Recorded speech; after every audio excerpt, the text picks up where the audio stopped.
Assalamualaikum dan salam sejahtera. Nama saya Zarina binti Zakaria, berumur 20 tahun dan berasal dari Felda Selancar 4, Muazzam Shah Pahang. Saya merupakan pelajar semester 5 di University College of Yayasan Pahang. Saya ingin membentangkan mengenai pendidikan alam sekitar. Definisi bagi pendidikan alam sekitar adalah satu proses yang berpanjangan. Ia adalah cara untuk melihat tentang pelbagai kehidupan yang berkaitan, belajar mengenal pasti kesan baik dan buruk terhadap fizikal dan tanggungjawab yang harus diterima terhadap aktiviti alam sekitar. Kepentingan bagi alam sekitar, keseimbangan ekosistem, pencegahan hakisan, mengelakkan berlakunya banjir kilat, mengurangkan kejadian tanah runtuh, bekalan sumber yang berterusan, menarik minat pelancong datang, membantu masyarakat sarwa jagat menyendiri dan memahami isu-isu alam sekitar, menguasai kemahiran dan kesungguhan dalam membantu mengatasi isu alam sekitar, membentuk masyarakat yang lebih peka dan prihatin terhadap alam sekitar. Kepentingan adab terhadap alam sekitar ialah dapat menikmati udara segar, menjamin kesejahteraan dan kesihatan, keseimbangan alam terpelihara, meningkat sumber pendapatan, habitat flora dan fauna kekal terpelihara. Terdapat 4 pencemaran iaitu pencemaran udara, pencemaran air, pencemaran tanah, pencemaran bunyi. Definisi pencemaran udara: kehadiran sebarang bahan asing di dalam udara selain daripada kandungan udara tulen dan bersih yang boleh membawa kesan buruk kepada manusia dan juga tumbuhan, termasuk berbagai jenis binatang. Maksud bagi pencemaran udara merupakan satu keadaan yang melibatkan pengenalan sebarang bahan kimia, jirim, zaharahan atau bahan biologi yang boleh menyebabkan mudarat, ketidakselesaan kepada manusia atau organisma hidup lain serta merosakkan alam sekitar apabila dibebaskan ke atmosfera. Kesan pencemaran udara: kerosakan tumbuhan, kekurangan sumber makanan dan ekonomi, menjejaskan kesihatan manusia, kenaikan suhu bumi, menyebabkan jerebu. Sumber bahan pencemaran udara ialah berpunca daripada pelepasan asap kotor oleh industri terus ke udara melalui cerobong asap, kilang kenderaan motor di jalan raya dan letupan gunung berapi. Punca dan kesan buruk pencemaran udara: 1. Kesihatan manusia. Asap dan jelaga menyebabkan masalah kesesakan nafas. Sulfur dioksida menyebabkan penyakit berkaitan salur pernafasan. Karbon monoksida menyebabkan sakit kepala, kecacatan akal atau membawa maut. Zarah asbestos menyebabkan kanser paru-paru. Zarah plumbum menyebabkan kecacatan akal pada kanak-kanak dan bayi. Bangunan dan infrastruktur: habuk dan jelaga mengotorkan bangunan. Hujan asid menghakis struktur konkrit dan batu kapur. Hujan asid mempercepatkan pengaratan besi. Tumbuhan dan haiwan Hujan asid menyebabkan tanah beresik dan kurang subur. Hujan asid menyebabkan sumber air beresik dan tidak sesuai untuk kehidupan akuatik. Asap dan jerebu mengurangkan cahaya matahari sampai ke bumi dan menyebabkan kadar fotosintesis menjadi rendah. Iklim bumi, pembebasan asap dari kilang, exhaust kenderaan dan pembakaran terbuka menyebabkan jerebu. Karbon dioksida yang berlebihan menyebabkan kesan rumah hijau. Kloroflorokarbon yang berlebihan menyebabkan penipisan lapisan ozon. Gas sulfur dioksida dan nitrogen dioksida menyebabkan hujan asid. Definisi pencemaran air berlaku apabila perubahan berlaku dari segi kandungan, keadaan dan warna sehingga tidak sesuai dan memberi kesan apabila digunakan. Pencemaran air bukan hanya berlaku di sungai tetapi juga di laut dan ianya boleh berlaku secara sengaja atau tidak sengaja. Punca utama pencemaran air.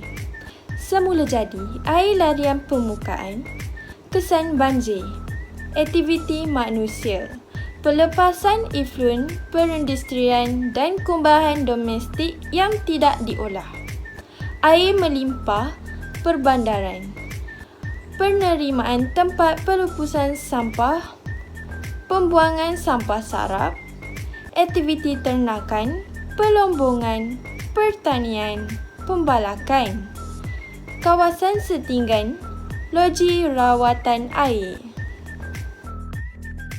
Kesan pencemaran air, kesihatan manusia dan hidupan. Menjelaskan kuantiti dan kualiti bekalan air bersih, sodium memberi implikasi kepada jantung manakala merkuri dan plumbum pula boleh menyebabkan masalah saraf, penyakit taun, hidupan air terjejas. Ekonomi. Pencemaran dan tumpahan minyak akan menjejaskan pembesaran dan kesuburan plankton dan menyebabkan hidupan air terjejas. Sumber dan mata pencarian, perikanan dan hasil laut terjejas. Tanah. Pencemaran memberi kesan kepada tanah basah. Tanah basah menyediakan habitat kepada banyak organisma hidup dan spesies tumbuhan. Pencemaran akibat peningkatan fosforus ianya akan menyebabkan ekosistem jadi tak seimbang. Punca pencemaran air ialah pembuangan sampah sarap, pembuangan sisa toksik dari kilang, pembuangan sisa kumbahan dan najis ternakan, pengurusan air kumbahan yang gagal diurus, pembalakan. Definisi bagi pencemaran tanah adalah proses penurunan kualiti permukaan bumi yang disebabkan oleh bahan kimia dan proses campur tangan manusia yang lain.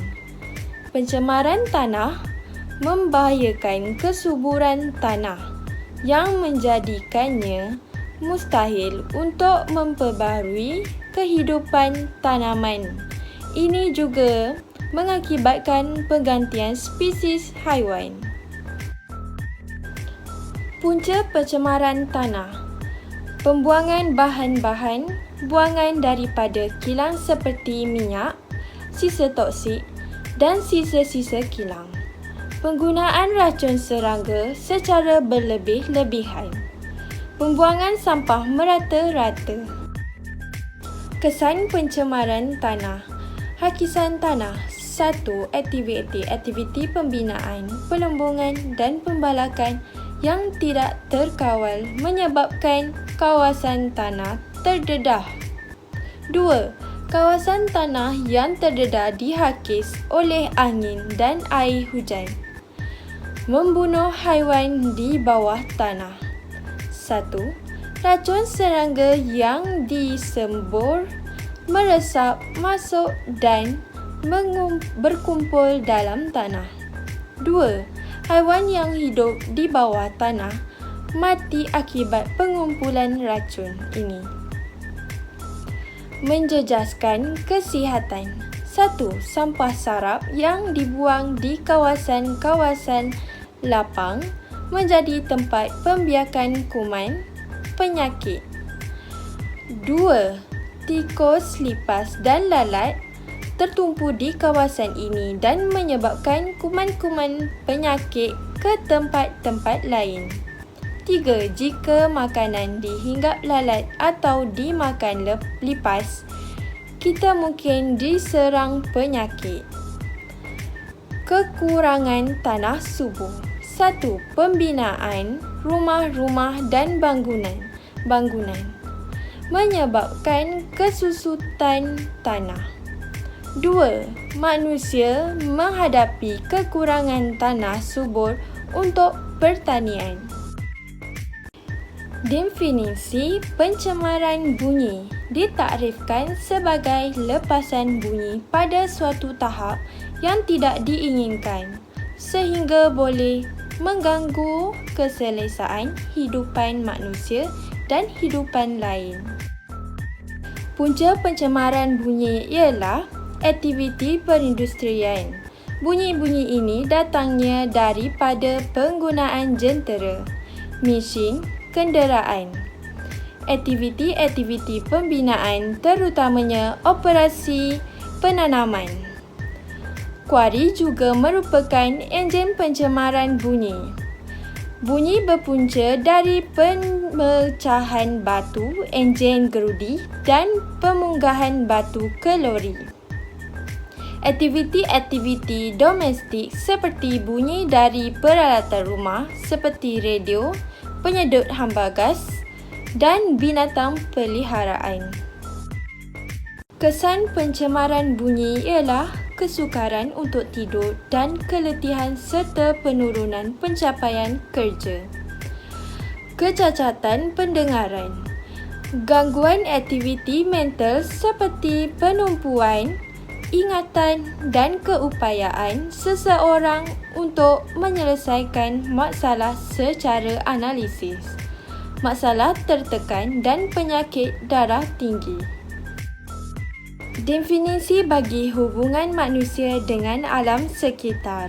Keadaan saling memerlukan, hubungan yang harmoni antara manusia dengan alam sekitar supaya kualiti kehidupan manusia dan alam sekitar terpelihara.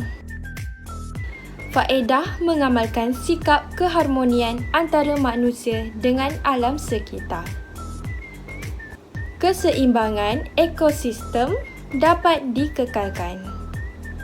Pencemaran alam sekitar dapat dikawal, menjimatkan sumber alam yang terhad. Keperluan jasmani, makanan, minuman, udara, pakaian. Keperluan rohani, ketenangan, keharmonian, kepuasan, keseronokan. Keperluan sosial, pergaulan, persahabatan, kasih sayang, simpati.